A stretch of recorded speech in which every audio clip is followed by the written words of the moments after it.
aral natutunan mo sa mga nangyari ngayong anak ka na? Nakita ako ay aawi sasambahin at pupurihin ka. Hello everyone! Welcome back again to my channel. So mga kasukay, mga kalingap, isang mapagpalang araw na muli sa atin lahat. So for today's vlog, ito,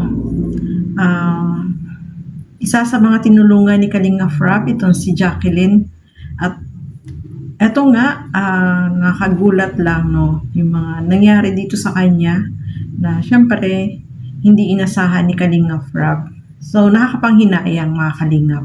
Pero pag-uusapan po natin yan sa video na ito. Pero bago natin simulan yan, huwag niyo pong kakalimutang mag-subscribe. Val Santos Matubang, Kalingap Rap, Ate Edna Vlogs, at ang inyong lingkod, Gandang Emmy. Sa mga hindi pa po nakapag-subscribe, please subscribe and please hit the notification bell para lagi po kayong updated sa aking mga ina-upload na mga reaction video. So ito, panoorin natin ang video na ito. Ano man ang hindi nyo ginusto sa ugali namin, ang akin mo pong ugali talaga kung ano lang talaga, dahilan lang po dyan kay Jacqueline. Wala naman po kaming hindi ginusto sa ugali niyo po. Na anuhan nyo sa akin. Talaga po kami pong mag-asaway ko sa loob po nagpunta. Talaga po kami humihingi ng pamahitin. Di po namin alam yung kailan po yun. Matagal na? It's on August po ito. December. Kasama ka? Nasa ospital po yan. Grabe na yung Wala hindi natin po alam. po talaga kami sa pinapira ko. Hinihiram namin 500 kay ka Aida. Hanggang ngayon po utang po.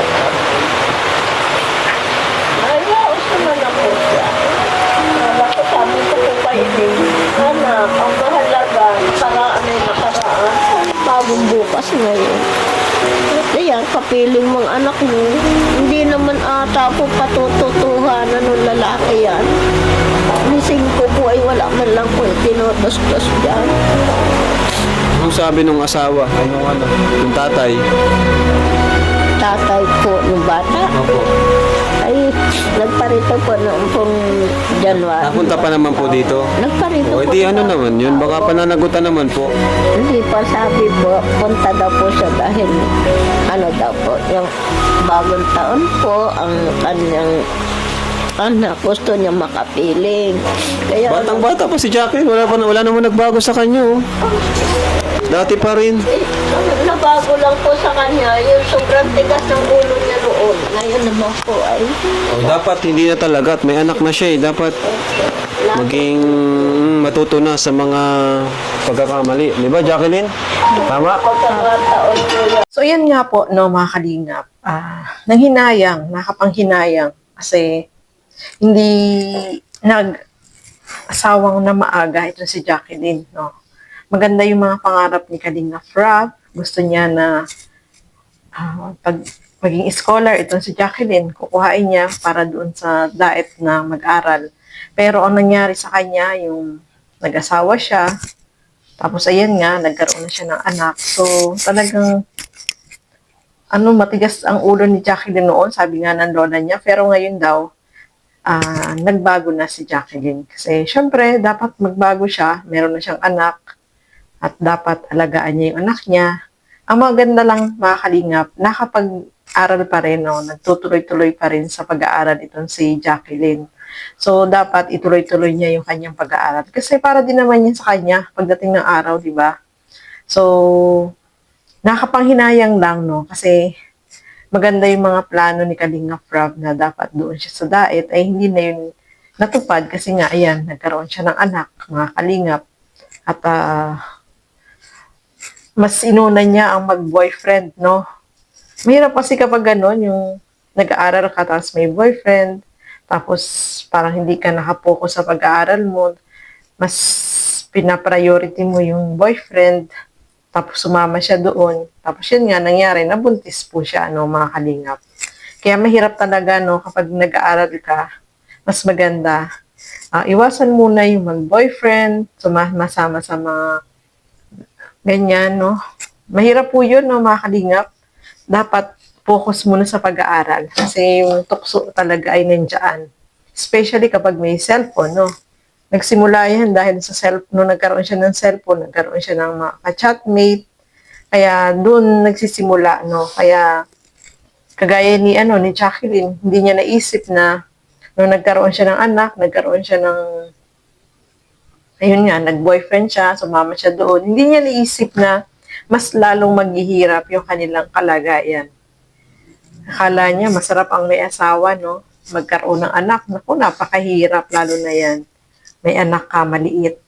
Mas mahirap po yun, no, mga kalingap. Kasi meron ka ng responsibilidad, kahit bata ka pa. Si Jacqueline is 17 years old.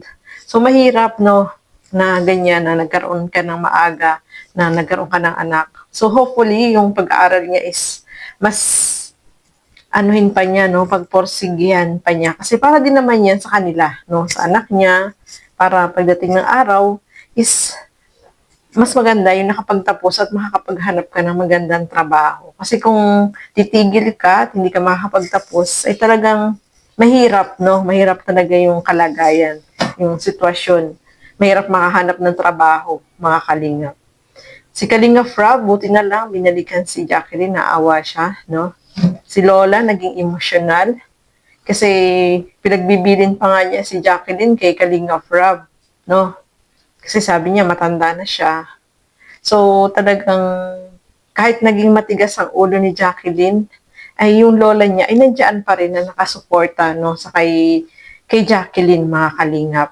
So, yun ang maganda, yung family ay nandiyan, sinusuportahan pa rin si Jacqueline. At alam naman natin, maganda yung mga memories dati noon, maganda yung mga pangarap ni Jacqueline.